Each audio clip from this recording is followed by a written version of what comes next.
On that day, the sky was clear and calm, extremely gentle. People were still engrossed in their own work. Suddenly, dark clouds gathered, making the scene extremely gloomy. Then, out of nowhere, countless status windows glowing with an ominous red appeared in the sky. At first, everyone thought their vision was playing tricks on them. But then everyone shivered in fear before that horrifying news screen. This entire region had just jumped to a new coordinate. Survival personnel are required to get ready. The beasts are about to be released. Accompanying it was a countdown timer of just 3 short seconds. The 3 ticking seconds passed in the blink of an eye. In the middle of the gray sky, a giant black hole cracked open.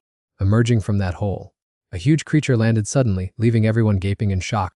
Having just landed in the swimming pool area, the bizarre creature immediately fired 2 sharp spears from its hands. In just the blink of an eye, it claimed the lives of 2 unlucky victims. They were a couple who had been passionately in love. Just moments ago, they were happily taking selfies by the pool. The lifelong promise now turned into every man for himself as they ran for their lives. The girl weeping as she tried hard to catch up with her boyfriend. Probably because the noise was too loud, the beast set its eyes on the 2 of them. Seeing that it was turning its gaze in this direction, the guy snapped, "Damn it, stop following me. You're bringing disaster here." After saying that, he punched her without hesitation, sending his girlfriend collapsing painfully to the ground. Indeed, in a critical moment, the love between a couple is like a passing breeze. Receiving the sudden punch, the girl was both aching and utterly bewildered. While that scoundrel had already slipped out of the rooftop pool area, even locking the door shut behind him.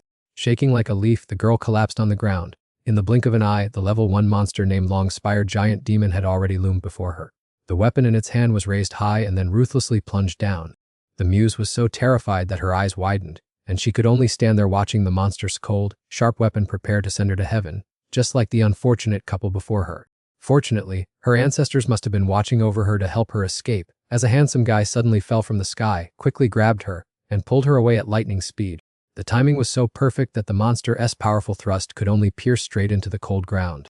Her savior was none other than our male protagonist, Shen Jinfeng. Having missed its thrust, the beast was dazed for a few seconds. As soon as it raised its head, it met the brave and confident gaze of the young man. It took the beauty a moment to regain her composure. Just moments ago, she thought she was about to die, but unexpectedly Jinfeng had saved her life in the nick of time. Seeing her savior holding a tiny toy, she worriedly warned him that the opponent was extremely strong and could easily pin someone to the wall with a single thrust. Jinfeng didn't bother to argue, coldly taking 2 steps forward. The monster immediately hurled the spear in its hand straight at him, trying to pin the young man to the wall, just like it had done to the couple earlier. But right at that critical moment, Jinfeng swiftly threw out 2 magical playing cards. The blue card instantly turned into a hovering magic circle, stopping the spear that was hurtling through the air. Upon swallowing the weapon, the magic circle turned back into a card, but now the image of the sharp spear was clearly printed on its surface. Meanwhile, the brilliant purple card flew straight in front of the beast, but it was snatched by its giant, powerful hand. Our young man remained indifferent, not even bothering to open his mouth. While the smirking, smug monster suddenly froze, its smile instantly fading. It quickly turned the card over as it felt a cold black mist emanating from it, and a creepy skull drawing on the back caught its eyes. Before the opponent could even realize what was happening, out from the mysterious card, a giant, dark purple hand reached out and gripped its head tightly. Immediately after, a complete monster emerged in all its majestic power. Holding a sharp spear in hand, it pinned the beast to the ground and delivered a fatal thrust straight through its head. Once the task was done, the dark phantom immediately dissolved into smoke, obediently retreating back into the mysterious purple card. A barrage of system notifications was sent to Jinfeng, congratulating him on defeating the monster, gaining experience points, and acquiring the long spear and awakening stones. Pocketing a few spare coins, he also successfully copied the talent of the troll tribe. The system helpfully explained that the talent, named Low Health Frenzy, automatically activates when health is below 20%. The lower the health, the higher the damage, which can double his attack power. Witnessing the terrifying enemy vanish into thin air, the girl breathed a sigh of relief, overjoyed to have returned from the brink of death. Adjusting her clothes, she gingerly approached Jinfeng and asked to borrow his phone, having dropped hers, to call the police for help. Hearing about calling the police, Jinfeng raised his eyebrows in exasperation and explained to her that they were in another dimension with no cell signal, no laws, no military, and no modern civilization, only miserable people dragged in here and bloodthirsty monsters lurking around, delivering a cold tirade. The harsh analysis turned the girl's face pale as a ghost, and she frantically asked that since she was weak and had no magic, she would surely die if she encountered a monster again. Tanfeng handed the girl the awakening stone that had just dropped from the ogre, telling her that it was the key to unlocking her power. She took the stone engraved with the letter E, her face full of doubt, and asked what it was. Tanfeng patiently explained that this was an awakening stone, something everyone would receive after defeating their first monster in this world. The girl curiously asked how to use it. Tanfeng casually told her to just eat it and that would be it. Hearing that, she was a bit skeptical, asking if it was really that simple, and what if she did not want to confront the monsters. Tanfong pointed ahead, saying that about a kilometer away was a safe shelter built by a strong individual, where she could exchange items as things dropped from monsters were highly sought after and some people specialized in buying them. The girl looked in the direction of his hand, a feeling of anxiety rising in her heart. Seemingly sensing her anxiety, Tanfong reassured her that he had cleared the monsters from that path, and she should hurry before they managed to respawn. The girl then asked if he would go with her. Tanfong replied that he would not go, as he still had a debt to settle. Having said that, Tanfong turned and left. 3 days ago, Tanfong was suddenly drawn into a strange dimension, where not only he but also countless others were facing the dangers lurking from the monsters. Fortunately, the first monster Tanfong encountered was only a small level 1 goblin, otherwise he might have lost his life here. After defeating it, he received the awakening stone. The system instructed that eating this stone would awaken his latent power. So Tanfong followed the instructions. When he discovered the stone tasted like chocolate, he thought it was a joke, but then a status window appeared before his eyes, making him dizzy. Tanfong had successfully awakened and received a mirror card, allowing him to create a clone of the enemy with 50 of their power and skills for 1 minute. However, this did not apply to bosses or enemies stronger than himself, and only by defeating the real entity could he keep 100 of the power and skills in the card. Currently, he could only store 1 clone. That purple card was the first mirror card he received, along with the mirror registration skill. With this skill, Tanfong could observe everything from the clone's perspective, even directly controlling it and using the original entity as skills. Switching to another window, he viewed his personal stats at level 1. All basic attributes were 1, with 10 health points and 10 mana points. Tanfong looked at the card, murmuring that he might not even have a class yet, and perhaps there would be a class change quest later. The only thing that made him feel special was that this class seemed to belong to him alone. Just then, the outer door was violently burst open. It was a level 1 long-haired ogre. Tanfong immediately threw the mirror card in his hand toward it. A phantom entity emerged from within the card. That was the clone of the long-haired ogre, carrying half of its strength. Caught off guard by the clone's attack, the ogre was momentarily bewildered. However, it quickly regained its footing and threw a powerful punch in response. Nevertheless, this clone was only an illusion, so the long-haired ogre's 5 punches all struck empty air, just as the scene in front of him completely vanished. A sharp spear had pinned it to the wall, and the one who did it was none other than Tanfong. This was the second monster he had defeated since setting foot in this strange world.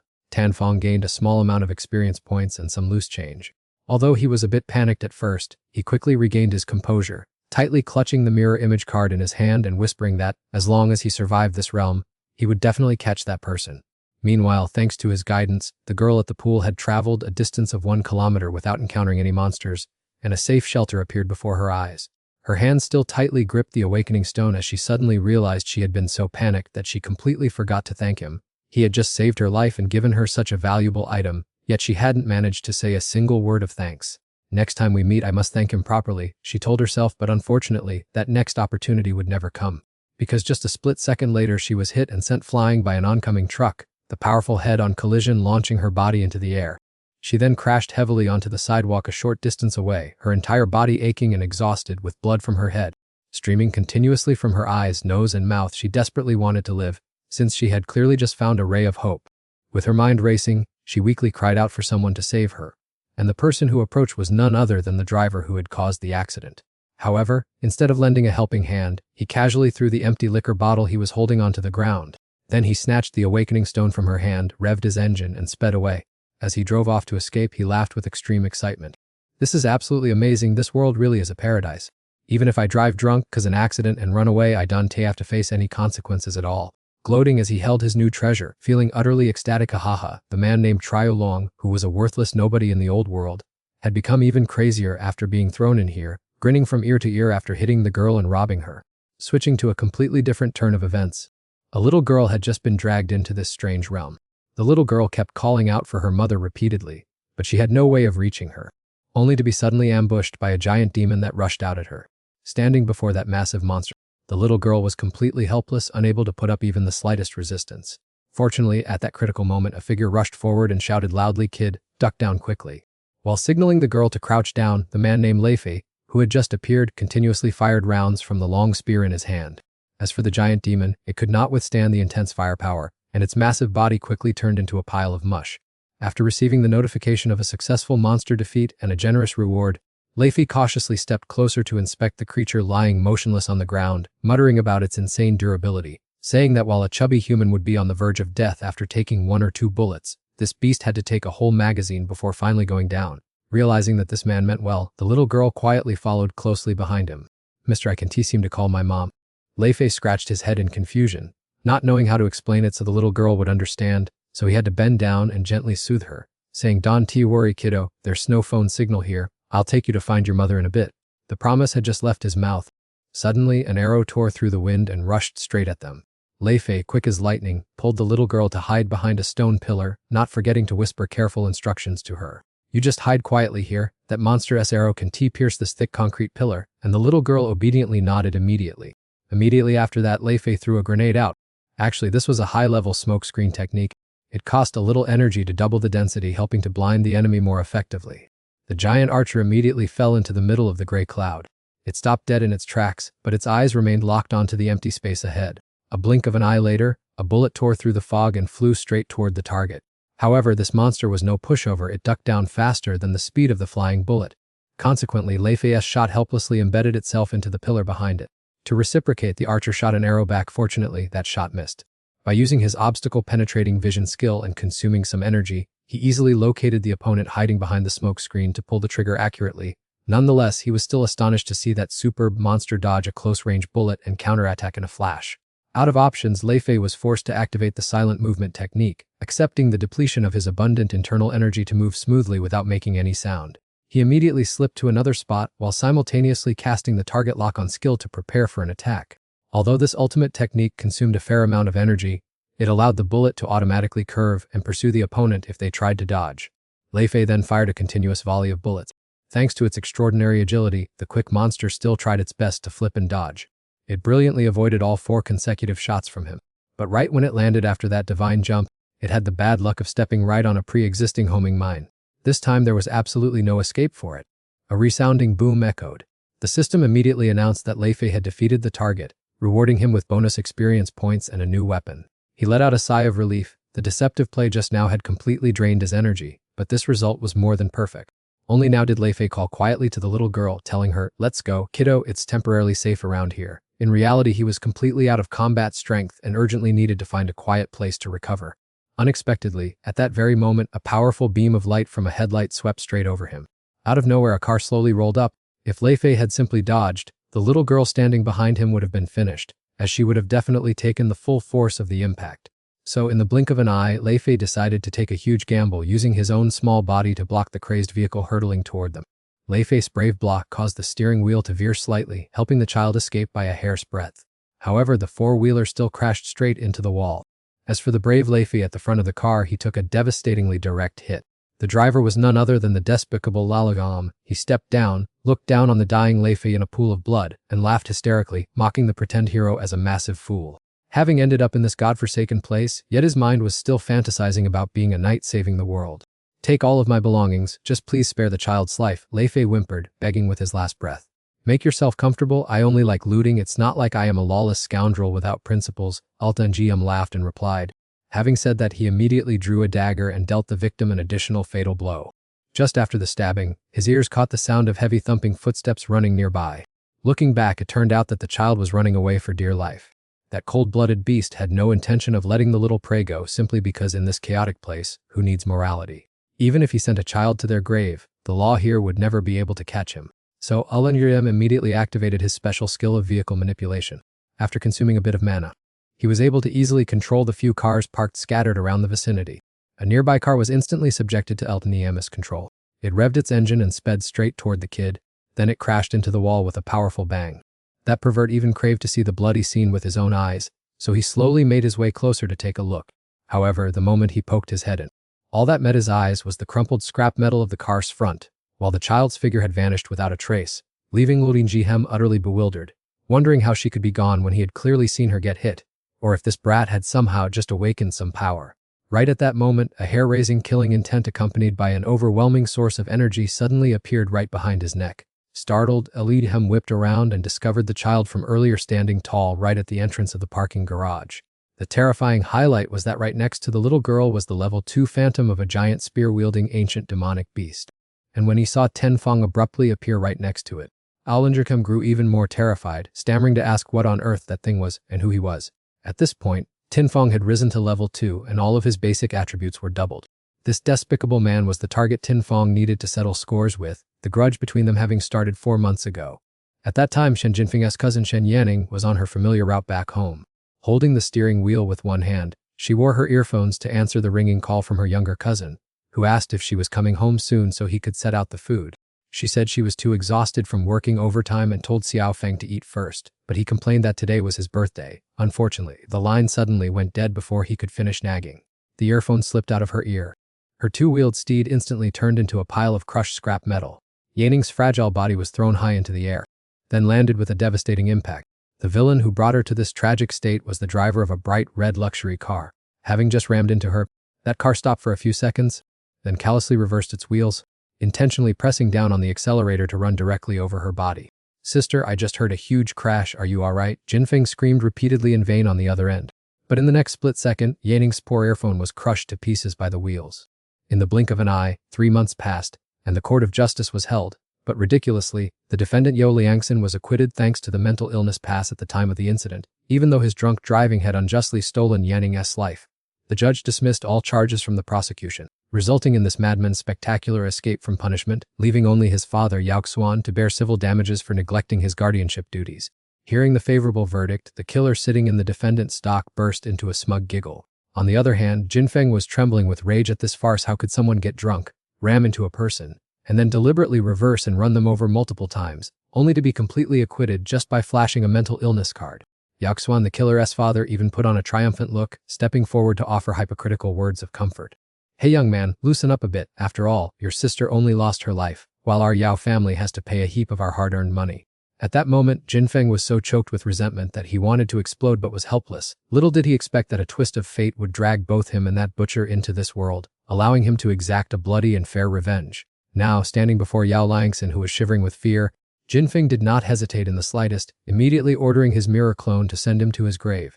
"You've come at the perfect time. I will send you down there to reunite with your sister right now." Recognizing his acquaintance, Yao Liangxin suddenly went mad and roared like a cornered beast. He immediately activated his bizarre driving skill, intending to control a large truck nearby to ram Jinfeng's mirror clone. However, the mirror guardian possessed incredibly swift movements. With a light, skillful flip, it easily dodged the frantically rushing truck. Right after that, the clone forcefully hurled the sharp weapon in its hand. The trajectory of the wind-tearing spear was so fast that it made Yao Liangxin lose his wits. In this hair-trigger situation, he frantically activated 2 consecutive defensive ultimate moves. First is the self-resurrection skill, which consumes a lot of magic power to repair all the surrounding items, intending to block the fatal blow for himself. He hastily grabbed a few large cars to use as shields in front of him. However, the mirror spear still pierced through easily. Next, the big-hearted guy used instant teleportation, burning all his magic power to jump between nearby cars. The further he went, the more internal energy it cost. Tanfong immediately activated his mirror eyes. He continuously burned magic power to extend the vision from his mirror, thus spotting on the wall where the spear was plunged in and covered in blood. This proves that when the big-hearted guy escaped, the mirror had already hit the other guy. While intently observing, Tanfong was startled by someone coughing. It turned out the villain Lefei wasn't dead yet, lying flat in a car parked near the main entrance. He spoke up to remind him, having just used his clairvoyant eyes to track his prey. In that very second, Tanfong was once again hit by the familiar beam of headlights. The driver was the deranged, big-hearted guy. He revved the engine and drove straight at him at breakneck speed. This time, there were no henchmen to take the hit. "Get ready to descend to the underworld, my son," he yelled. Facing the car speeding towards him like an arrow, Tanfong remained as calm as ever. He leisurely drew out the mirror card, immediately summoning a glass replica of the very car the bastard was driving. His luxury car and the mirror car collided at breakneck speed. That devastating collision left the big-hearted guy barely clinging to life. All his magic power had been burnt out through the recent string of tricks, so there was no way to teleport and escape. Tanfong slowly walked up to the villain and stomped hard on his hand with his heel, causing the big-hearted guy to yelp in agony.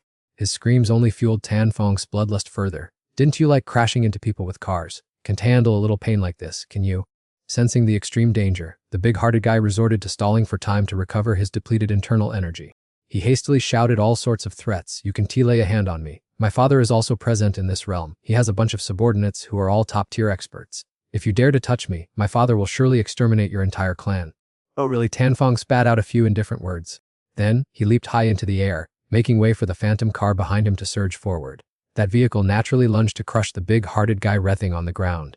At this point he was truly terrified, stammering incoherently, "Wait, hold on. Actually, it was my father driving that day. He is residing in that amber tower. If you don't believe me, come and confront my old man." Before he could even finish his sentence, the mirror car had already swept in. The big-hearted guy's screams were abruptly cut short. Meanwhile, Tan Fong received a system notification that he had just cleared out and completely absorbed his opponent's secret techniques. Witnessing the man gasping for breath in a pool of bright red blood, Tan Fong could not help but feel nauseous to his stomach. It was truly ironic that at the boundary of life and death, the man was willing to betray even his own biological father. But in truth, even if Lu Ham had taken the hush money, Tan Fong had planned from the start to send his soul to the Yellow Springs so that father and son could reunite soon. Although he had personally sent Luong Ham to his grave, he was still helpless against La Fai's fatal wound. Looking at his benefactor's cold corpse, Tan Fong could only let out a bitter sigh of helplessness. For the ways of the world are indeed cruel when the virtuous must always meet an untimely end. The little girl beside him sobbed aloud, because after all, La Fai had just sacrificed his own life to save her from the clutches of death. Offering a belated apology, Tan Fong whispered while activating the bronze mirror card, completely absorbing all of the opponent's ultimate skills in the hope that they would protect him on the bloody road ahead. He quickly and fully absorbed all 4 skills from Laffy. Turning to the poor little girl, he gently invited her to go so he could take her to the refugee shelter. But the girl immediately held his hand and pleaded, "I want to follow you, big brother, please let me go with you." Gently shaking his head in refusal, he explained that the upcoming journey was full of lurking dangers, and bringing a child would only harm them both, especially since Laffy had traded his life to save her, so he absolutely could not let that sacrifice be in vain. And so, Tan Fong led the little girl by the hand to the shelter. Ironically, the manager with the title of Level 3 Armored Warrior took one look and curled his lip in flat refusal, leaving him astonished and asking whether this place was not built to support the weak. "Kid, our gang didn't open this hole to hand out charity," Chu Jiap boasted, beating his chest and declaring that if he wanted to leave someone, he had to pay a corresponding fee. The demands were also very bizarre. He either had to know how to do housework, be a talented alchemist who could brew potions, or be forced to accept a beast-slaying contract designated by them to pay off the debt. Hearing this, Tan Fong did not hesitate to choose the beast-hunting mission immediately. Seeing this, the manager begrudgingly rummaged through the pile of files to find a suitable challenge for the rookie. Unluckily, only a highly ferocious Tier 2 elite monster remained in the vicinity at that moment, making Chu Jiap secretly think that this rookie would surely go to his death and become its prey. Nevertheless, he calmly accepted it. That Tier 2 elite monster was the bizarre troll witch doctor. At this moment, he was standing proudly on the rooftop. He was dancing frantically under the dim moonlight. While he was dancing wildly, a fireball suddenly shot toward him. The direct hit caused the monster to blow to pieces. The attacker was Vong Duong, a Tier 2 human, who confidently declared that a direct hit like that meant it was dead. "Use your brain a little. If it were that easy, why would the 3 of us have to come here together?" Her teammate, namely Jia beside her, grumbled with an exasperated look. As the smoke and dust from the explosion gradually cleared from the rooftop, Hoke Tae, the final member of the group, cried out in panic, telling his 2 teammates to look closely at the scene. The destructive power of the fireball skill was indeed impressive, blowing away a thick slab of concrete. But the figure of that spooky witch doctor had also vanished without a trace. She was gleefully certain that she had sent the monster to the afterlife, boastfully asserting that even elite monsters taking a direct hit to the face were nothing but small fry, and then pouted, regretting that she had formed a team, wasting effort on sharing precious experience points. Before the other 2 could speak to refute her, Vong Duong suddenly turned into a green frog. Disaster struck because she had been hit by the witch doctor's frenzy frog curse, a type of magic that completely sealed all ultimate skills and turned the victim into a mindless amphibian that only knew how to frantically attack and bite teammates. The curse's effect lasted for a full 20 seconds, which was exactly the cooldown time of the dark magic. Stricken by the curse, the frog girl immediately leaped at Li Jia to bite and tear at him. But that guy was not someone who would easily let himself be bullied. He immediately swung his sword and sliced the frog into 2 pieces. Hoke Tae widened his eyes in surprise, shouting about how he could bring himself to attack his teammate. But Lizzie irritably asked if he was blind not to see that it was about to bite, making Hoke Tae even more confused about what a frog could possibly do. "Now that you have outlived your usefulness, it is best to send you off to save the trouble. If you keep rambling, I will slash even your mother." Faced with Lizzie's aggressive and murderous attitude, Hoke Tae immediately fell silent. Right at that moment, he seemed to sense the presence of the enemy behind his back. Without any hesitation, he spun around and delivered a fierce air-shattering slash. Lizzie's sharp blade cleanly sliced a nearby tree trunk in half. However, the figure of the former Joy Demon remained completely out of sight. He wondered when this monster had cast a spell on both of them without them noticing. Right after saying that, he looked over and was horrified to see Hoke Tae turned into a frog again, causing the anger in Lizzie's heart to flare up violently. He immediately realized that this was a type of curse that could be cast even while the opponent was invisible. He was certain that the enemy was still lingering somewhere around here. Thinking so, Lizzie frantically swung powerful chaotic slashes into the air. One of those terrifying slashes struck a spot right next to the utility pole. Lizzie excitedly rushed forward, smugly declaring that he had caught him. Having said that, he spun around, tightening his grip on the hilt of his sword, intending to finish off the target. In his decisive thrust, Lizzie channeled all his strength to activate the Thunder Strike skill. This is a skill that consumes a huge amount of mana, providing a burst of speed while enveloping the blade in electricity to maximize piercing damage. Yet, only when the blade pierced through did the former Joy Demon finally reveal itself. Unfortunately, the thrust missed the target by a hair, causing the tip of the sword to plunge deep into the utility pole, unable to be pulled out. Cold sweat broke out on Lizzie as he admitted that this monster was too cunning, and he himself had fallen into a vicious trap. The scepter in the hand of the former Joy Demon was swung with great majesty. Lizzie was forced to let go of his sword, performing a backward roll to escape. He sneered, mockingly asking how a weak mage could ever dream of hitting him. What a daydream, ha ha ha. However, immediately after, an excruciating pain surged from his internal organs, causing the veins on Lizzie's face to bulge out. Everything spasmed repeatedly. Unable to bear it, he spat a mouthful of fresh blood onto the ground. It turned out that the former Joy Demon had just used another skill with the bizarre name of Abnormal Pain. This skill burns all mana to inflict continuous damage for 30 seconds, and the most terrifying part is that the level of pain increases steadily. Having no better choice, Lizzie fled for his life into the nearby forest. Now he understood why the former Joy Demon was classified as an elite monster. This devilish trick caused him unbearable pain, forcing him to find a hiding place to recover his internal energy. With the enemies wiped out, that happy ghost still stood frozen there, and then began to dance jubilantly like a madman. However, it itself accidentally ran into an incredibly magical event. He ran straight into a crazy frog that looked exactly like the product created by his own skill. Seeing the frog jumping around, Tanfong quickly directed his illusion to follow closely. Having just mastered the holding spell and level 2 crazed frog transformation, the clone excitedly chanted the spell. Hiding behind the sturdy wall, the young man quietly watched and continuously channeled the magical power in his hands. The old ghost clone increasingly closed the distance to the target, immediately activating the ultimate pain skill. Without any hesitation, he delivered a devastating punch, causing the sealing charm on the frog to shatter instantly.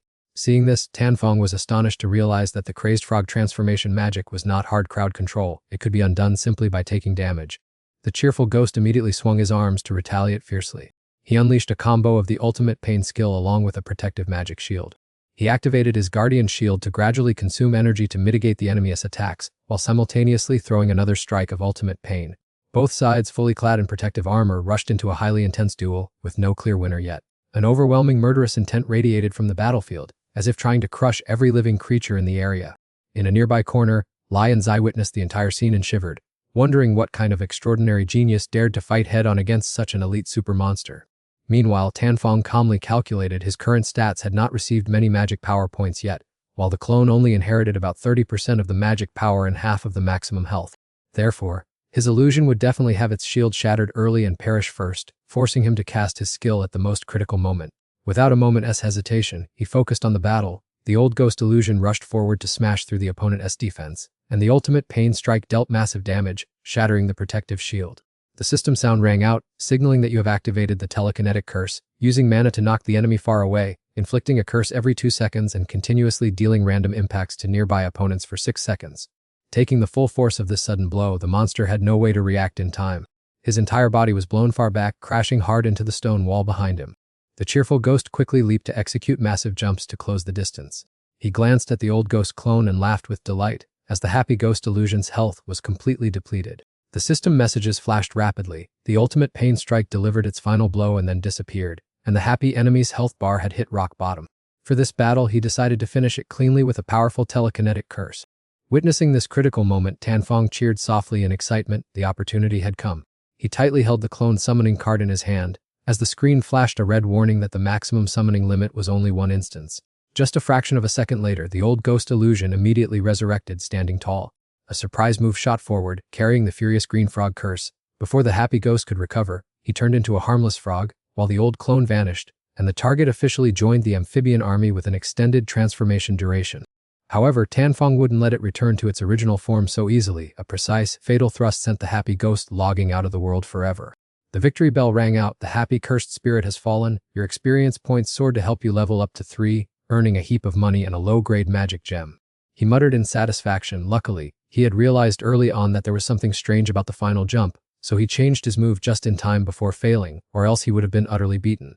Such luck was indeed not bad. Everything went smoothly, and the giant mirror demon beside him also chimed in. Taking advantage of the final sprint without wasting a single minute, Tanfong managed to recruit another new member into the lineup. Now was the time to unveil the extremely satisfying pickpocketing show. He had acquired the shielding spell skill, pocketed the telekinetic curse skill, gathered the abnormal pain skill, and hexed the golden frog curse skill. Just as he finished working hard, he was startled because the giant mirror demon suddenly whipped its head around to look around. Dumbfounded, he turned his gaze to look and was horrified to find that its body had been riddled with holes for who knows how long. Before his brain could even finish processing the reaction, a long sword flashing with sparks of electricity pierced straight into him. Furious, Tanfong let out an aggrieved roar. It turned out that the backstabber was none other than Lai Gai, who grinned with bloodshot, blood-streaked eyes. Not stopping his crazy behavior there, he delivered an additional devastating kick that sent him flying backward, slamming hard against the large wall. Lai Gai sneered complacently, saying that he looked quite impressive for daring to fight an elite monster one-on-one, but it was a pity he had wasted his strength, and in the end, hadn't he still fallen right into his hands. As soon as he finished speaking, his face suddenly turned pale and changed color as if he were at a funeral. Looking closer, he saw that Tanfong was still safe and sound thanks to a thick layer of armor that had fully enclosed his body at some point. Lai Gai gasped, his face as white as a sheet as tons of huge question marks popped up in his head. This was clearly the monster's signature skill, so how on earth did this guy manage to copy it so well? With one hand supporting himself against the wall, he raised his other hand to threaten him, asking bluntly, "Are you tired of living?" In the blink of an eye, he had quickly fled to another spot far away, muttering to himself that he was extremely confident in his lightning-fast speed. He would widen the distance first and then figure out a way to return and ambush him later. The system chime rang out, signaling that the telekinetic curse and abnormal pain had been released, causing Lai Gai to widen his eyes in disbelief and mutter to himself that it was bizarre how he had been hit when he had clearly dodged perfectly. Thinking up to that point, he suddenly got terrified and dared not linger for another second. He turned and bolted as fast as his legs could carry him to get out of there. As if Tanfong would easily let such a juicy prey go, he immediately dealt Lai Gai a lesson he would never forget. Taking that devastating blow head-on, he flew sideways like a flash, slammed hard against the wall, and crashed flat onto the ground. Scrambling up from the heap of rubble with injuries all over his body, but still refusing to give up his stubborn attitude, he hissed bitterly that there was no way he would fail here. He had to escape quickly. Every time he harbored any intention of escaping, he would inevitably take a steel fist head-on, accompanied by a deafening explosion. Pressing his trembling hands together in desperate plea, he begged, "Don't beat me anymore, young master, I unconditionally surrender." Unfortunately, those tearful words fell on deaf ears as far as the giant mirror demon was concerned, which simply continued to swing its weapon and slash away relentlessly. Facing the grim reaper's scythe at his neck, Lai Gai shrieked in panic, "Why are you guys playing so dirty? I already surrendered, so why are you still being so cruel?" Those were also the final words of his life before a series of death notifications rang out consecutively, announcing that Lai Gai had evaporated from the map. You have successfully saved the lightning dash skill, the space-breaking touch skill, and the chaotic lock-on touch skill. You have received the mirror class change quest, and the system asks if you want to accept the challenge. As once accepted, there is no turning back. Hearing this, Tanfong was dumbfounded and asked back, so it turns out that the one changing classes isn't Timmy, but rather the mirror clone.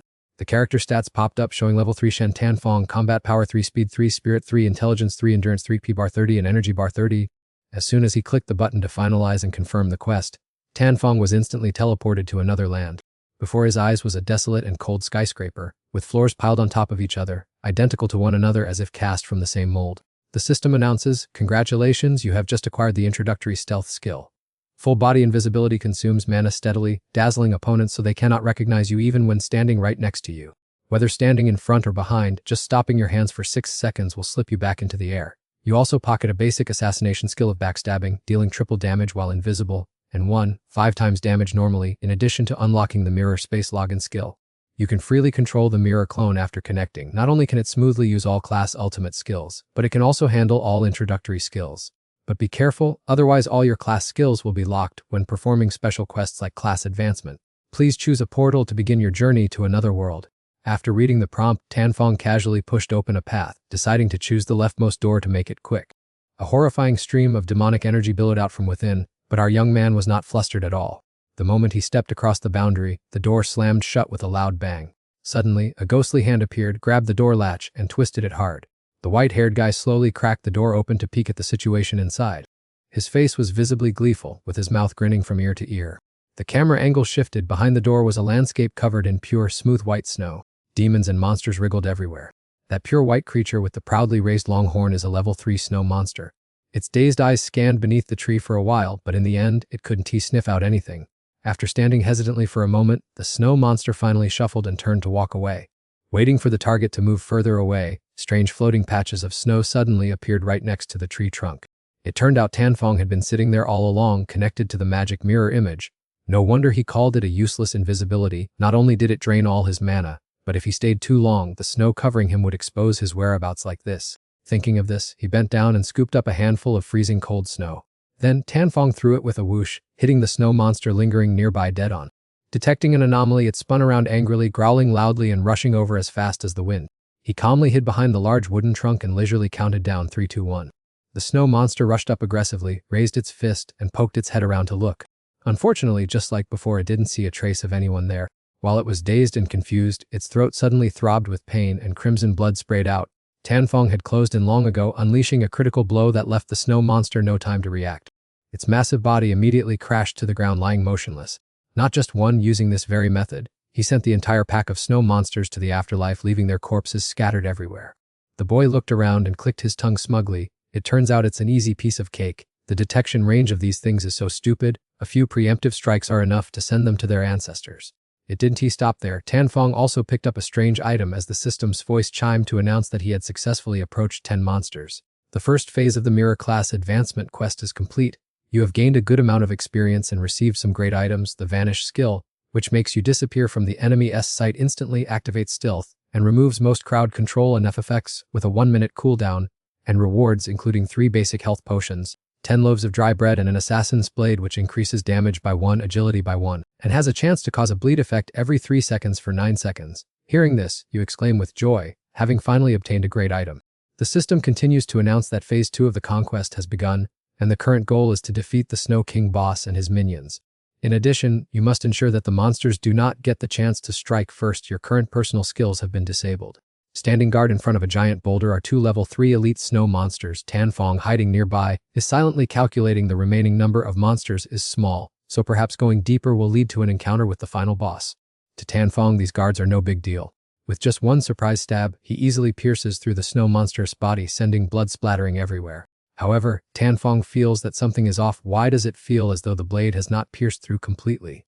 And indeed, just as Tanfong sensed, the snow monster does not collapse. Instead, it flies into a rage as the bleed effect takes effect. The target's armor is reduced by 30% for 10 seconds, and at the same time, the monster's attention toward you increases significantly. You shout joyfully and activate your defensive shield. Fortunately, thanks to the timely shield, the amount of damage it causes becomes negligible. Suddenly, another lightning-fast strike rushes straight toward Tanfong. Failing to react in time, you have no choice but to take the powerful punch of the snow monster. Your body slides along the ground motionless. The system warns that your health points are plummeting. You hastily pull out a health potion, thinking if only there is some healing magic left. Just as those words leave his lips, Tanfong rushes forward, and then, opposite him, the snow monster also begins to counterattack, launching sharp ice bullets, the Great Ice Spikes technique. Instantly, a large hole is pierced in your shoulder, but you still resolutely refuse to stop. The bleed effect continues to run its course. The damage absorption power of the defensive shield is gradually weakening. Health points have dropped below 20%. The Fallen Demon Swarm, Low Health and Berserk talent is activated. A talent that triggers when health falls below 20%. The lower the health, the higher the damage, potentially reaching 100%. Trying to suppress the pain in his heavily injured body, Tanfong throws himself toward the snow monster. This stab finally manages to pierce through its thick armor. Next is the thick flesh, and a groan of pain rings out. The snow monster's body collapses, motionless. The elite snow monster has been defeated. You receive a large amount of experience points, but your health points are too low. Right at this moment, Tanfong suddenly hears an unusual sound. Startled, you turn your head toward it. As it turns out, the thing rushing toward you is none other than the level 3 Great Snow Monster boss. You cannot believe it, wondering how the boss hidden deepest in the cave could possibly appear here. There is a traitor. As expected by Tanfong, the silver-haired man who sneaked in earlier was lurking in the shadows. He smirked sinisterly. Initially, he planned to tail the target and kill him, but unexpectedly stumbled into this special space. The monsters here drop better loot than outside. Rank 3 human, Lachan thought to himself. Lachan inwardly rejoiced as he watched the fool work tirelessly, clearing the cave and leaving only the final boss. The fool had severely depleted his health, presenting a once-in-a-lifetime opportunity for Lachan to finish him off. As soon as the thought crossed his mind, a dark reddish energy stream shot directly into the body of the giant snow monster. The curse skill transfers all the target's animosity to another with minimal energy. If the victim falls or escapes, the hatred returns to the caster with a cooldown of 30 seconds. Under the influence of the devilish skill, the boss monster went berserk, continuously firing icy blasts from its giant solitary eye. Everything the chilling light touched was ruthlessly destroyed. Fortunately, Tanfong had quickly leaped high to dodge the attack. He moved as nimbly as a shadow among the rock faces, causing the furious snow boss to roar and pursue him closely. Just then, he unexpectedly swerved and dove straight into the deep darkness within the cave. Seeing his opponent still unharmed, Lachan frowned in annoyance. He hadn't expected this kid to be so agile, dodging all the monster's tempestuous attacks. Suddenly, his eyes widened in horror. Wait, he thought, it seems that guy has discovered my whereabouts. He is charging directly this way. However, Tanfong still couldn't pinpoint the exact location of the hiding spot, so he activated his skill, Insightful Vision. Thanks to this magical assistance, he located Lachan cowering behind a large rock in the distance. The young man sprinted towards the target, his eyes glowing coldly in the dim night. Sensing the imminent danger, Lachan's pupils constricted and he blurted out an angry curse. In the blink of an eye, a piercing, shattering sound echoed. The solid, massive rock had been pierced by his attack. In that critical moment, he agilely rolled to the side to save his life. Getting up with a cold, expressionless face, Lachan said slowly, "It seems I underestimated your abilities." Seeing Tanfong still relentlessly pursuing, he inwardly chuckled, "But your aggressive approach suits me just fine." As soon as he finished speaking, he stood up straight and unleashed the full power of his ultimate skill, Mass Curse. Behind Lachan, countless pairs of blood-red, ravenous eyes suddenly appeared, too many to count. The snow monsters immediately focused all their rage on the clones, their animosity amplified fivefold towards the illusions. The situation suddenly reversed, plunging Tanfong into dire straits, surrounded by an impenetrable siege. Lachan smirked triumphantly. "Watching you, I know you can only fight one at a time. Now, with the entire horde and the boss attacking together, let's see how you cope." Listening to the taunts, he showed no hesitation. Instead, he smirked mockingly. He gritted his teeth in anger and shouted, "This lunatic. He can't even save his own life and he is still mocking me." But before he could comprehend what was happening, Tanfong had strangely completely vanished from his original position. A corporeal being surrounded on all sides had suddenly evaporated without a trace. Seeing this unbelievable sight, Lachan cried out in alarm and confusion, "How did you disappear? If so, this is bad." The worst-case scenario finally played out, with countless eyes around them locking onto him at the same time. The wild rage of the snow monster was immediately transferred to Lachan, making him curse under his breath in frustration. Though bitter to his very core, he was helpless, resentfully thinking to himself that the other guy had just played a trick on him. Driven into a corner, Lachan struggled weakly, shouting to demand that they not come any closer. However, his few superficial attacks against the overwhelming swarm of monsters did almost nothing, and explosions continued to rumble incessantly. Meanwhile, Tanfong sat leisurely with his legs crossed on a boulder, muttering to himself that the class advancement challenge required him to avoid taking hits beforehand. So to close in, he had no choice but to clear them out one by one. Nobody expected to successfully lure that guy. It turned out his luck was still quite good. Turning around, the battered figure of Lachan and the boss were already standing face to face. His health completely depleted, he collapsed, and one of his arms had even vaporized and vanished. Although the snow monster boss was not dead yet, 2 huge holes had been punched through its body. Waiting for this perfect moment, Tanfong unleashed a finishing blow, plunging the blade straight into the center of the boss's eye. The sudden stab left the snow boss with no time to react, forcing it to accept its tragic fate. The moment it drew its last breath, it still managed to fire one final laser beam, forcing him to flee and disappear in a hurry. The burst of the boss's skill swept through, obliterating everything in its surroundings. Several giant boulders suffered the same fate, turning to dust. Only after expending all its remaining energy did the snow monster boss finally freeze in place. Its body collapsed motionlessly, with bright red blood gushing profusely from its eye sockets. The system announced that the final boss had fallen. The class advancement quest was officially completed. You have gained a massive amount of experience points. The mirror image upgraded to level 5, and you also acquired a small pouch of gold coins. All of Lachan's skills were fully stored. You obtained the giant snow monster hat, which grants +2 intelligence points, and the equipment's ultimate skill consumes a lot of energy, allowing you to emit a devastating icy fire with your gaze. Inflicting massive damage, the giant demon mirror image has now officially transformed into a master assassin, with mana converted to energy up to a cap of 100 points. All stored skills are fused and evolved into exclusive class skills. Basic stealth evolves to master stealth, increasing movement speed by 30%. The next assassination attack gains 200% damage, and even standing right next to a provoker, the enemy cannot detect you unless encountering high-level foes or those with true sight, re-entering stealth automatically after stopping attacks for 3 seconds. At this time, you can mark a target, and the mark will persist and update their location until you receive the next hit. Basic assassination is upgraded to master assassination, consuming a moderate amount of energy. The first kill while stealthed allows you to teleport behind a target within a 100-meter radius, bypassing all obstacles or rough terrain. The assassination attack will target the marked enemy regardless of distance. The disappear skill is upgraded to permutation, taking you into a higher dimension where nobody can detect you, making you completely immune to attacks from the lower dimension while still allowing you to strike enemies below. The master stealth skill has a 10-minute cooldown. You have unlocked the ultimate skill Shadow Prison. When cast, allies within a 10-meter radius of the master assassin will simultaneously enter an advanced stealth state, lasting until cancelled. You have also learned the Acupoint Seal skill, which can lock the enemy's magic channels, shutting down all their magic sources for 1 minute, and forcing a spellcast will result in receiving massive damage. The Assassiness Blade has been upgraded to the Bleeding Blade, increasing damage by 3 points, agility by 3 points, and stamina by 3 points, and every hit on an opponent is guaranteed to trigger a Life of Steel effect. It steals health to restore yours and boosts your agility with each hit on the enemy, then returns an equivalent amount to the victim until they are fully healed or draw their last breath. Scrolling to this part, he shouted with joy, "That's awesome. Protect, protect, protect, protect. Followers cannot exceed your current level. If you fail to eliminate the enemy within half a minute, your level will drop by the difference between your levels, and if your level falls to 0, death is guaranteed. The skill has a cooldown of 1 hour. Tan Fong's eyes widened as he pondered. Although this special gift seemed incredibly overpowered at first glance, in reality, it was only slightly overpowered. Having completed the assigned mission, he finally felt at ease to withdraw. The exit gate was already open, and level 5 had been reached. Shen Tanfong, level 5 Mirror Image Master Assassin. Total number of mirror image servants present is 2. Servants currently residing inside the mirror image is 1. The moment Tanfong stepped through the door, darkness had already fallen, enveloping the space outside. Suddenly realizing an abnormality, his eyes opened wide in shock.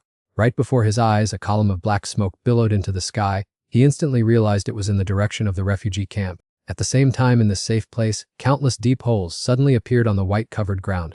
The bald-headed man turned to look at the recent attack and muttered, "To think just one move has already cracked the defensive barrier." As he muttered, he glanced at the short figure nearby, wondering if this wasn't the neutral merchant who usually loitered around here. The more he thought, the more confused he became. Why would a demon suddenly destroy his own home? He was truly speechless at the dwarf merchant's petulance. There was no more time to daze off. He took a stance to summon his armor, asking, "Can you scan this old man's level?" While the other side replied, "Just forget about it." With those words, he aggressively charged straight at the old dwarf merchant, wielding his sword. The armor summoner swung his sword, slicing through the air, let out a loud shout, and rushed into the fight. A deafening clash rang out, and then the space suddenly fell dead silent. The bald man's face turned pale as a sheet from utter shock and terror. The armor summoner was also scared out of his wits, with beads of sweat pouring down like rain. It turned out that not only had the strike missed, but the blade was also caught firmly by the old merchant with just 2 fingers. The old man casually gave it a gentle squeeze, and the sword shattered into 100 tiny pieces. Before his opponent could even regain his composure, the old dwarf merchant pulled his hand back, preparing to counterattack. He delivered a devastating punch, and the armor summoner's body disintegrated into ashes. Witnessing that horrifying scene, the bald man stood frozen with his mouth agape. Damn it, just one punch was enough to send the armor summoner to his grave. This time, the old dwarf merchant changed his target to him, vanishing in the blink of an eye. In fear and despair, he cried out, "Damn it, my spell isn't even halfway charged." Before the bald man could even finish shouting, the old dwarf merchant rushed forward and tore his body to shreds. Standing at a higher position, someone cried out in panic, "That's crazy. Our 2 generals have been quickly assassinated, boss. Can this barrier even hold up?" Hearing this, the guy next to him snapped back, "What's there to fear? Even if the barrier breaks, we still have our god of war. Speaking of which, where did that fat pig run off to? Usually he eats like a beast, but when needed, he's nowhere to be fucking found, wandering on level 5 of the abyss." While they were still arguing, the old dwarf merchant already had a hammer raised in his hand. Without any hesitation, he swung his arm and threw the hammer straight into the sky. Its flight path was none other than toward the spot where the 2 abyss members stood frozen. Due to the insane speed of the flight, the black-haired youth couldn't dodge in time and lost his head. Armed with momentum, the hammer continued to pierce through the white layer and lodged deep into the thick fortress wall. Lying flat on the ground, the abyss member was lucky to save his miserable life. Turning pale, he looked up at the gaping hole and thought to himself, "This barrier is nothing but garbage in front of that monster." Just as he finished muttering and turned his head, the old dwarf merchant was already standing right next to his face. Shen Quan's eyes rolled back sluggishly as he screamed in panic, "We redoomed." And right at the critical moment, a devastating kick sent him flying. The dwarf merchant rushed down headfirst, creating a massive impact. Following the momentum, the young man jumped down and shouted loudly, "With me here, who dares to bypass me?" The male god Chuangjia enters the battle. Thinking that the previous blow had sent the dwarf devil to his grave, who would have thought he'd play dirty and hurl a massive rock at him? Chuangjia quickly waved his hand, crushing the boulder into dust. Suddenly, seizing the golden opportunity, the dwarf merchant rushed forward, swinging a fatal axe blow. Fortunately, Chuangjia's lightning-fast reflexes allowed him to raise his hand and block it just in time. From a nearby rooftop, a figure asked, "Sister Tavan, is the sniper rifle doing any damage to that guy?" The purple-haired girl, lying down and aiming her gun, casually replied, "Currently, I can only provide low-intensity support, so the firepower is heavily suppressed, it only tickles him. But with the great god Chuangjia here, it's not my turn to show off anyway." Level 4 Van. The kid asked curiously, "Is Uncle Chuangjia really that powerful?" Tavan calmly said, he is one of the two strategic pillars carrying this shelter up until now. The two kids whispered to each other, that's incredible. Wait, where is the other person? That person went to farm levels in the wasteland and hasn't he returned yet? But it says fine, Chuangjia can handle them all. Back to the battle, the dwarf merchant accelerated and charged forward at wind-tearing speed. His terrifying strength sent Chuangjia sliding backward. He stared wide-eyed at his glove, which had cracked open, not expecting this small monster to be so tough. At this rate, either he or the defense behind him would crumble. He could no longer hold back. Having no other choice, Chuangjia had to go all out to turn the tide. A roar tore through the night. The attack came with hellfire, adding 50% damage and a panic effect lasting 10 seconds. In front of the dwarf merchant, the illusion of a giant hand came rushing at him furiously. It swept clean everything in its path on the ground, leaving a deep crater from the devastating destruction, blowing him away in the blink of an eye. The aftershock of the impact created a violent shockwave that shook the entire dust-shrouded sky. After a while, everything returned to peace, but amidst the desolate scene, there was no sign of the dwarf merchant. Chuangjia panted exhausted and said, I can't feel the enemy's breath anymore. If this blow didn't kill him, he must be crippled. Standing high above, Tavan happily looked down and urged, see, I told you so.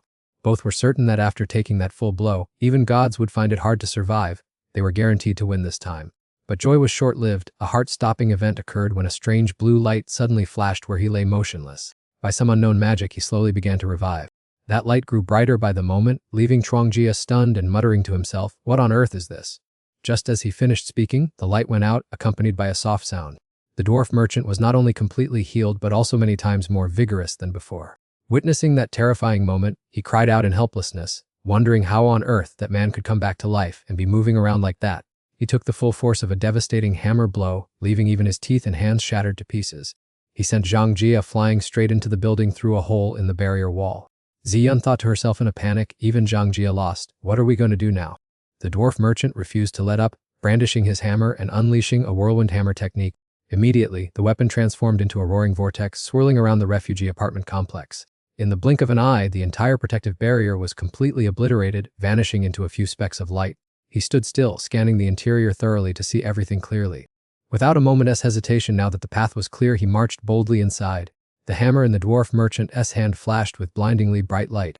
He stomped his feet hard onto the ground, activating an incredibly aggressive charge skill.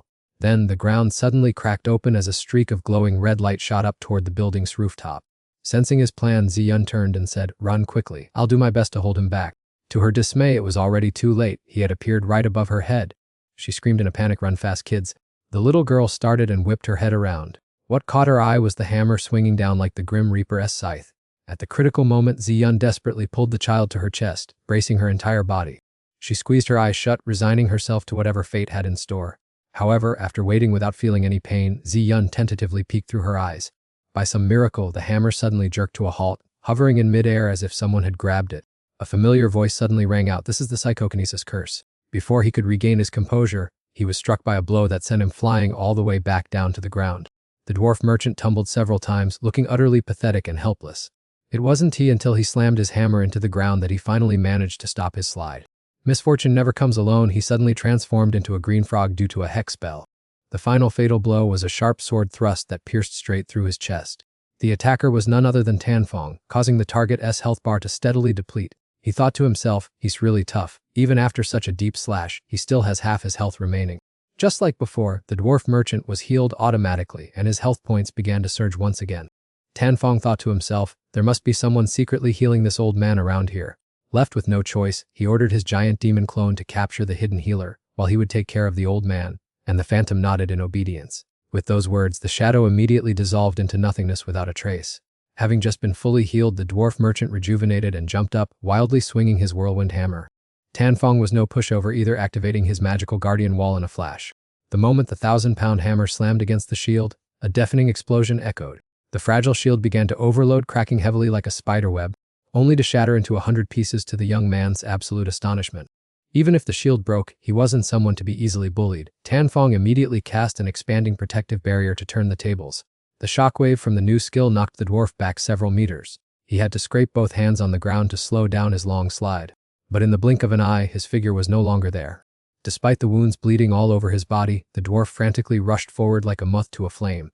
Tanfong secretly marveled that this guy, relying on the healer behind him, braved even his extremely painful counterattacks to close the distance. He narrowed his eyes slightly, regaining his confidence, thinking to himself that if the kid was delivering himself, he would gladly accommodate him. No longer holding back, he unleashed a mental curse called Ultimate Pain.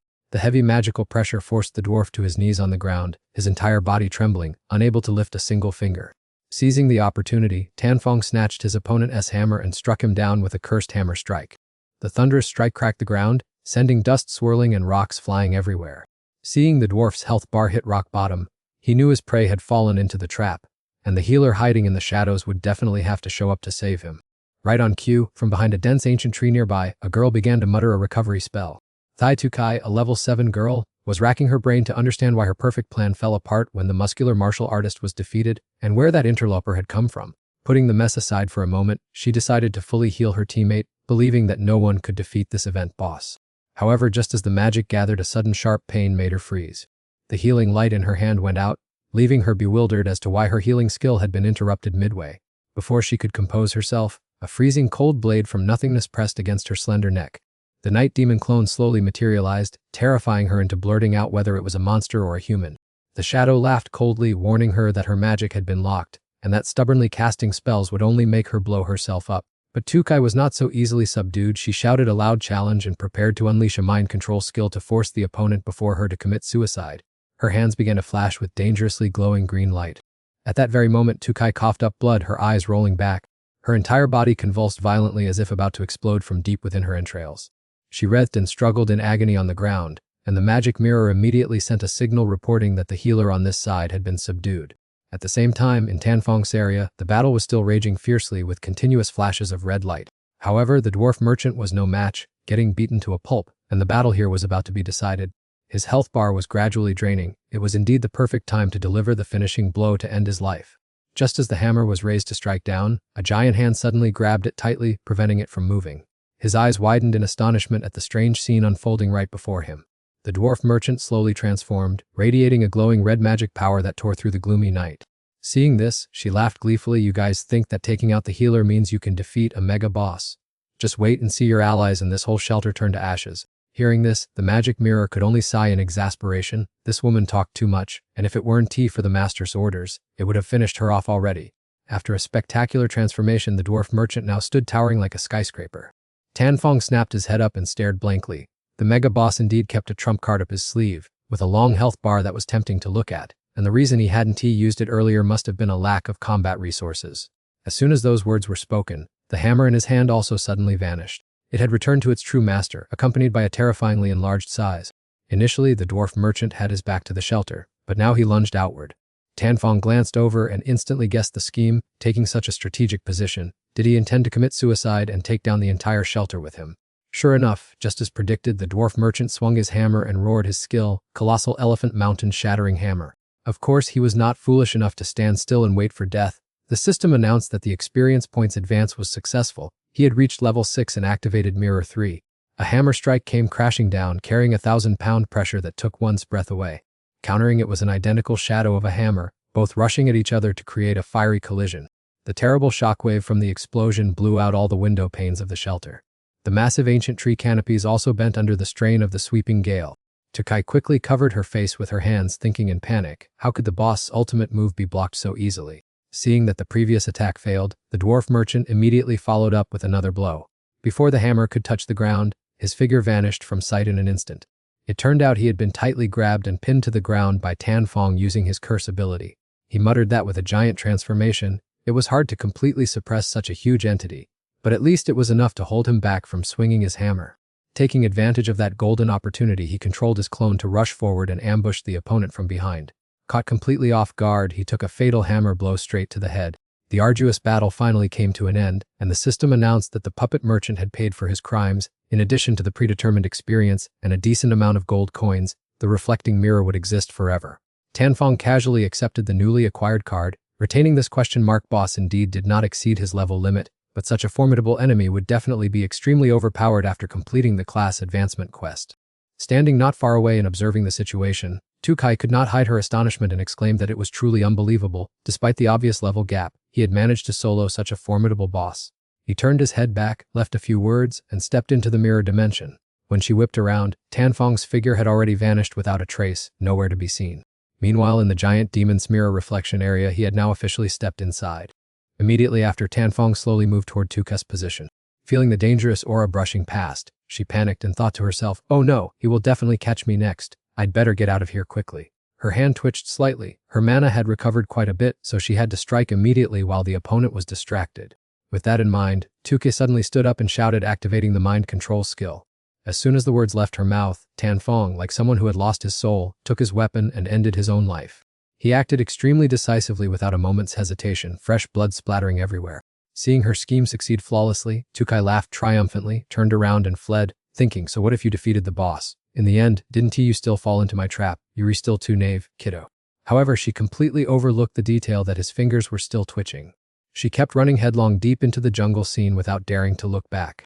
Suddenly, a familiar voice called out to her, "2K." Right behind her, the silhouette of the mysterious man had already been waiting. Catching sight of someone she knew, Tukai immediately cast aside her fear and cried out, "Director Du, there you are." The man asked in a deep voice, "How is the progress of the work?" She respectfully reported back, "As per your instructions, I ordered the wandering merchant to harass the base to exert pressure, forcing them to submissively offer more tribute. Just when I thought the second problem was solved, a meddling kid suddenly appeared, disappeared, and I almost lost my life in a foreign land." She added a few more words, "But rest assured, I have already sent him to meet the King of Hell."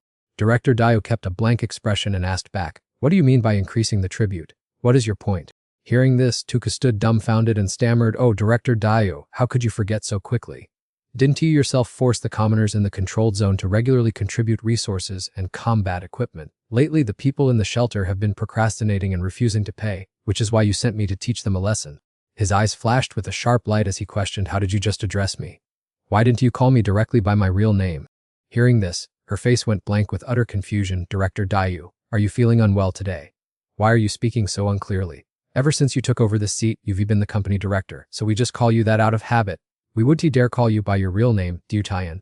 As soon as she finished speaking, Tukai's eyes widened in horror. "No, something is wrong." She frantically pieced together the entire chain of events up to now and immediately activated her ability, Mirror Prediction.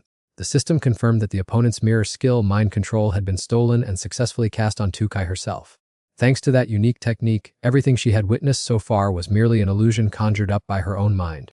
Even the scene of Tanfong committing suicide was completely fake. While Tukai scrambled to escape, he stood there quietly observing everything.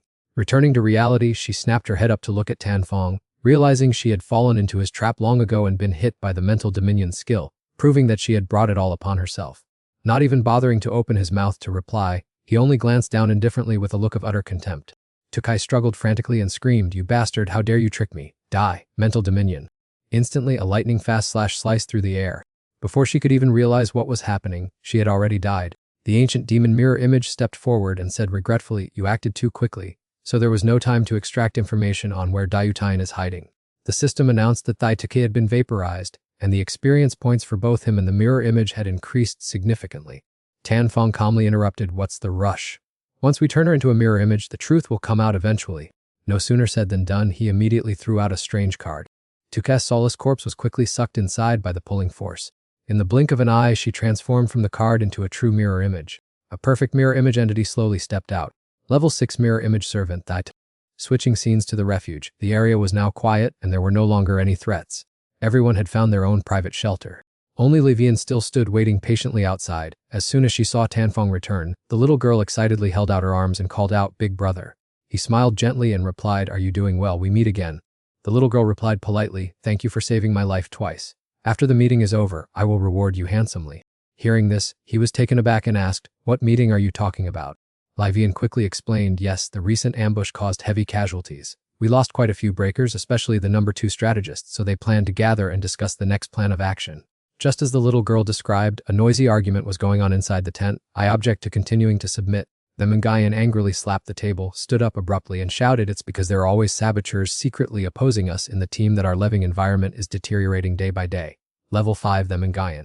Level 6 the Tanfong. Number of stored mirror images is 3. Stored skill is Mental Dominion, which consumes a large amount of mana. Once the incantation is complete, it does not need to be maintained, and its ability to subtly manipulate the opponent's psychology is far superior to ordinary spells. The next skill is Healing, which is highly effective but consumes a lot of inner energy, capable of pulling a dying person back from the brink of death on the condition that the incantation must be chanted continuously without rest. If interrupted midway, the healing will be completely wasted. The internal meeting at the refuge was sharply divided into two opposing views. But if we keep submissively paying tribute like this, when will we ever see tomorrow? At this rate, the entire refuge with dozens of people will collapse completely sooner or later. With that, the Mangayan glared and questioned them back. What do you guys have to oppose them with? All the dimensions used to grind for experience are completely locked, and we breakers have already hit our level cap long ago. In contrast to the chaotic large tent was a small tent enveloped in silence. Sitting inside, Tanfong turned to Lei Vian and asked, "What does it mean that this world is locked down?" The little girl slowly replied, "This space has been occupied for a very long time. The breakers who arrived first snatched up almost all of the level-up resources in this place." He exclaimed in surprise, "Oh, I thought everyone was teleported here at the same time." The little girl sighed and recounted, "Late-coming breakers like us can only quietly hunt low-level, weak monsters, and after grinding those scrawny monsters for a while, the experience runs dry. To make matters worse, 50% of the meager loot we earn has to be handed over as tax." The meeting atmosphere grew increasingly tense. The man in the blue shirt quickly voiced his complaint. "The problem here is that the other side insists on raising the tribute to 70. If we pay that much, how are we supposed to survive? If our monster hunting equipment breaks, we won't have any materials left to repair, mend, or replace it." The Memgaim pointed directly at him and retorted, "Isn't there still 30 left? Can we just tighten our belts a little? That last raid was orchestrated by them. Next time they come, do you intend to stand and fight them yourself?" That harsh statement immediately silenced the entire room. No one dared to utter another word. Suddenly remembering something, someone quickly spoke up. "Didn't the recruit named the Mem Tenfong just defeat a boss? Perhaps this could be a solid reliance for us." However, he raised his chin and sneered dismissively, "What can that guy possibly achieve? He just got lucky hunting a boss. He'll be completely useless after a few more levels." Those disparaging remarks all reached Tinfong's ears. He thought to himself, "Didn't he pay much attention to the experience points before?" But thinking about it carefully, defeating Thidaka clearly granted experience. Yet, a few obstructors I dealt with previously didn't yield any experience. The only difference lies in the newly acquired mirror image pre-expenditure skill, which means I hold an exclusive method for gaining experience that no one else can even dream of. As he was lost in thought, a piece of candy was suddenly offered right before his eyes. Vivin cheerfully widened her eyes and said, "Have a little candy to sweeten your mood, it's absolutely delicious." Just ignore what that shelter leader Themengayan says, he seems to have lost his mind. As soon as his name was called, the man reacted as if he stepped on a nail, growling loudly. He continued to ramble on. "In short, next time Mr. Dus side will come to collect items and the tribute amount will be raised to 70. Only then can we barely get by. Otherwise, if we happen to encounter more ruthless villains next time, we'll all surely be wiped out." In the small, cramped tent, the cloth curtain was suddenly pushed aside. "Little Vin, are you running short on any necessities? Let me arrange for more supplies for you." The person who had just peeked in was T. Veman. She smiled teasingly. "Oh, a handsome young man is also here, is he?" Tenfong nodded and waved, replying, "I sincerely apologize, I've disturbed everyone." As Tivin reached into her bag and rummaged, she waved her hand and replied, "No need for such gratitude now. If you hadn't shown up today, all of us would have been dead." After fumbling for a while, she pulled out a tiny bag and enthusiastically revealed, "This magic bag contains some of the finest equipment and necessities from our inventory. Consider it a small token of our sincerity to repay your life-saving grace." The items inside included savory magic bread, a combat power-enhancing ring, low-grade healing potions, and a few pieces of sweet magic bread. Tivina's face lit up with appreciation as she carefully handled the items. "These are rare and hard to find where we come from, especially that green-rimmed ring. We keep it as carefully as a family heirloom." LPVN immediately interjected, "Sister TVN is the most trusted quartermaster here. I vouch for her words with both hands." Grateful for their kindness, Tinfong instinctively scratched his head and ears in embarrassment. "How could I accept such a generous gift? Let me see if I have anything to repay you with." She quickly interrupted, "Please, sir, there's no need for such formalities or repayment." Suddenly remembering the earlier incident, he murmured excitedly, "That itinerant merchant, the inventory he carried for trade when he was alive, surely hasn't he evaporated now that he's become a reflected illusion, has it?"